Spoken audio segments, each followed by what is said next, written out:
សួស្តីបងប្អូនទាំងអស់គ្នាបាទថ្ងៃនេះខ្ញុំទទួលបានបតម៉ាញ៉េតូហើយនឹងដុំគីរបស់ Vision ប្រភេទ20បកគោលបងប្អូនដែលបងប្រុសផ្ញើមកពីខាងកំពង់សោមបាទម៉ូតូនេះគឺមានបញ្ហាបាត់តេឡេអញ្ចឹងគាត់ផ្ញើមកទាំង3ដុំមកតែម្ដងណាហើយសម្រាប់ម៉ូតូនេះផងដែរដោយសារតែខ្ញុំឃើញថា SU វានៅស្អាតអញ្ចឹងគឺខ្ញុំធ្វើការអានអឺលេខចេញពីម៉ាញ៉េតូឬក៏យើងហៅថាអានID IMMO ឬក៏យើងហៅថា immobilizer បងប្អូនបាទអញ្ចឹងពេលយើងអានចេញពី Magneto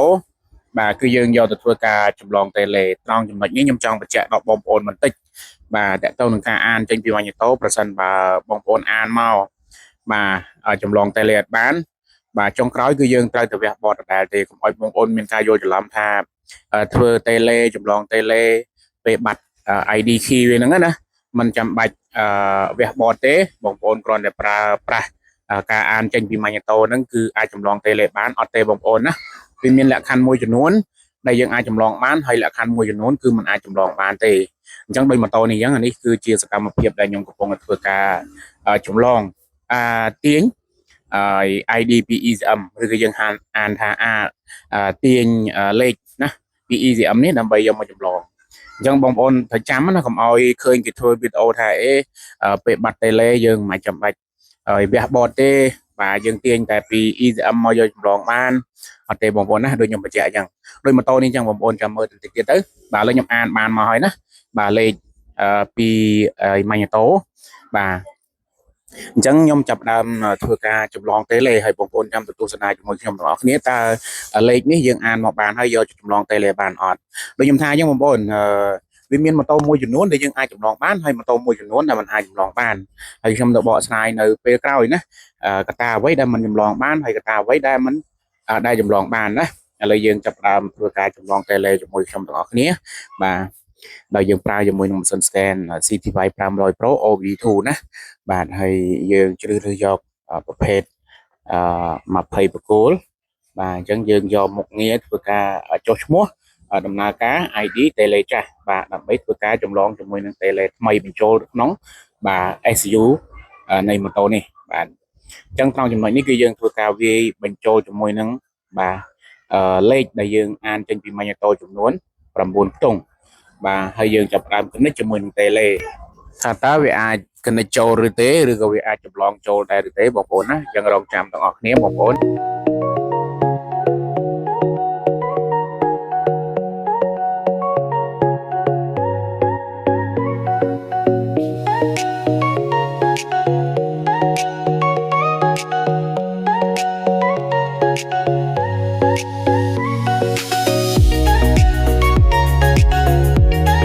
តើបងប្អូនឥឡូវយើងធ្វើការផ្គូផ្គងលេខ9ខ្ទង់រួចរាល់ហើយចាំមើលចង់ដឹងថាតេឡេនិងបតវាអាចស្គាល់គ្នាដែរទេបាទអូខេបងប្អូនយើងឃើញច្បាស់ហើយថាតេឡេនិងបតมันអាចស្គាល់គ្នាបានទេអញ្ចឹងនេះជាការអានចេញមកពីម៉ាញ៉េតូមានន័យថាលេខដែលយើងយកចេញពីម៉ាញ៉េតូគឺมันអាចបាទចម្លងបានទេឥឡូវគឺយើងចាប់ផ្ដើមធ្វើការវះជាមួយនឹងបតហើយមកមើលជាមួយនឹងសកម្មភាពបាទខ្ញុំទាំងអស់គ្នាដែលយើងធ្វើការអានលេខចេញមកពីបាទណាបតរបស់វាតែម្ដងឬក៏យើងហៅថា key ID របស់វាគឺអានចេញពីបតបងប្អូនណាអញ្ចឹងខ្ញុំសូមបញ្ជាក់តកតងនឹង Magneto បាទលេខរបស់ Magneto គឺมันអាចយកមកបើកសោបានទេនៅក្នុងករណីមួយចំនួនបាទនៅក្នុងករណីមួយចំនួនបាទគឺมันអាចយកមកចម្លងតេឡេបានទេហើយក៏វាមានករណីមួយចំនួនដែលយើងអាចចម្លងតេឡេបានកុំឲ្យបងប្អូនមានការយល់ច្រឡំថារាល់លេខ Magneto បងប្អូនយកមកចម្លងតេឡេគឺ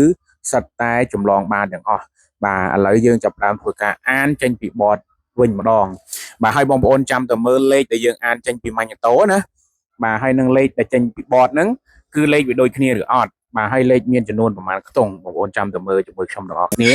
ឥឡូវយើងរងចាំបន្តិចណាបាទហើយខ្ញុំនឹងបញ្ជាក់បងប្អូនទាំងអស់គ្នាបងប្អូនឥឡូវយើងអានបានមកហើយយើងអានចេញពីបតហើយលេខដែលយើងឃើញនេះគឺចំនួន4ខ្ទង់ដែលលេខ2ខ្ទង់គឺដូចគ្នាតែលេខ ECM ហើយនិងលេខ key គឺអត់ដូចគ្នាទេនេះគឺជាបញ្ហាដែលយើងមិនអាចចម្លងតេឡេបានដោយសារតែលេខ ECM គឺដូចខ្ញុំបញ្ជាក់ចឹងបងប្អូនគឺมันមានសិទ្ធអាចយកមកចម្លងតេឡេបានទេ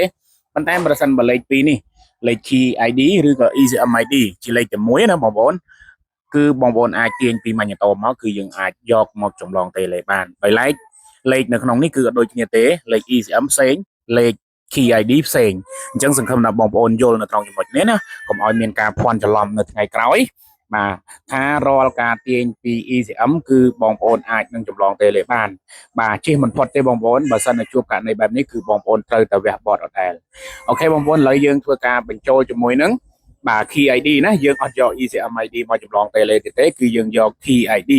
ណាអញ្ចឹង Key ID ទាំងអស់មាន2ខ្ទង់បងប្អូនណាមាន3ខ្ទង់តែ2ខ្ទង់ទៀតគឺវាដូចគ្នាទេអញ្ចឹងយើងយក Key មួយណាក៏បានដែរយកមកចម្លងតេឡេគឺយើងអាចចម្លងបានបាទដោយ Key ដែលយើងមិនទាន់បានអូសឬក៏យើងមិនទាន់បានបិទគឺយើងអាចចម្លងតេឡេបានបងប្អូនណាបាទឥឡូវយើងចាប់ផ្ដើមធ្វើការបញ្ចូលហើយយើងធ្វើការផ្គូផ្គងជាមួយនឹងលេខ9ខ្ទង់បាទបន្ទាប់មកគឺយើងធ្វើការចម្លងតេឡេចង់ដឹងថាចម្លងបានឬមិនបានបងប្អូនចាំទស្សនាវីដេអូទាំងអស់គ្នាបាទហើយអរគុណច្រើនមែនតើបាទបងប្អូនជាងតាមបណ្ដាខេត្តថ្ងៃនេះគាត់ផ្ញើមកច្រើនអញ្ចឹងសម្រាប់បងប្អូនដែលមានបញ្ហាបងប្អូនអាចផ្ញើមកឲ្យខ្ញុំបានណាបាទឥឡូវយើងចាប់ផ្ដើមបាទផ្គូផ្គងជាមួយនឹងលេខបាទ9ខ្ទង់ហើយយើងធ្វើការចម្លងតេឡេទាំងអស់គ្នាបាទចង់ដឹងថាការចម្លងតេឡេរបស់យើងបាទជោគជ័យឬមិនជោគជ័យឥឡូវយើងគ្រប់9ខ្ទង់ហើយបាទអញ្ចឹងលក្ខខណ្ឌគឺយើងចាប់ផ្ដើមបាទ connect ជាមួយនឹង tele សូមបញ្ជាក់អញ្ចឹងយើងអាចមើលភ្លើងសញ្ញា tele បានបាទឥឡូវយើងចាប់ផ្ដើមបាទចុច OK បាទអញ្ចឹងបន្ទាប់ពីយើងចុច OK យើងឃើញថា tele គឺត្រូវទទួលស្គាល់បាទមានន័យថា tele និង bot គឺដំណើរការបាទរួចរាល់ហើយឥឡូវយើងធ្វើការ test tele ជាមួយខ្ញុំទាំងអស់គ្នាណាអូខេចង់ដឹងថា tele យើងចម្លងបានជោគជ័យឬមិនជោគជ័យណា